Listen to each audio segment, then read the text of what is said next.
राधे कृष्णा दोस्तों, आज मैं आपको सुनाने चल रही हूँ अवसान माता की एक कथा। तो प्रेम से सुनिएगा। एक गांव में एक सास और बहू रहती थी। बहू बहुत अच्छी थी। वह बहुत पूजा पाठ करने वाली थी।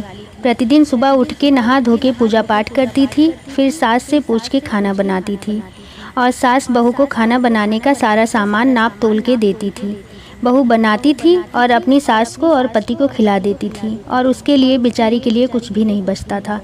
बेचारी खुद भूखी सो जाती थी और कभी कभी भूख बर्दाश्त ना होने पर रोटी बनाते समय जो सूखा आटा बचा रहता था उसी से भौरी बना लेती थी और खा लेती थी। ऐसे करते करते कुछ दिन बीत गया।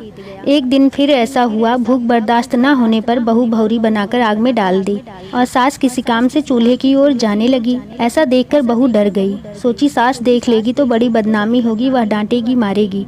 ऐसा सोचकर मन ही मन अवसान मैया को मनाने लगी कि हे अवसान मैया, आज आप ही हमारी इज्जत बचाओ। और इधर सास चूल्हे के पास जाके देखी तो चूल्हे में आग की जगह सोना भरा था।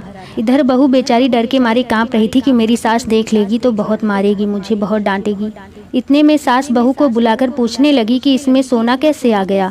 यह देखकर बहू खुश हो गई और वह समझ गई कि अवसान माता की ही कृपा है और मन ही मन अवसान मैया को धन्यवाद देने लगी और अपनी सास को सारी बातें बता दी। ऐसा सुनकर सास खुश होकर अवसान मैया की जय जयकार करने लगी और बहू को घर की चाबी सौंपकर बहू से बोली कि कल ही सास सुहागिन को बुलाकर अवसान माता की पूजा करो।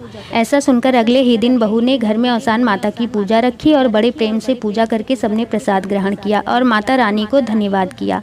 तो हे अवसान मैया, जैसे इस बहू की इज्जत आपने रखी ऐसे सबकी रखना, सबके ऊपर अपनी कृपा दृष्टि बरसाए रखना। जय अवसान मैया की।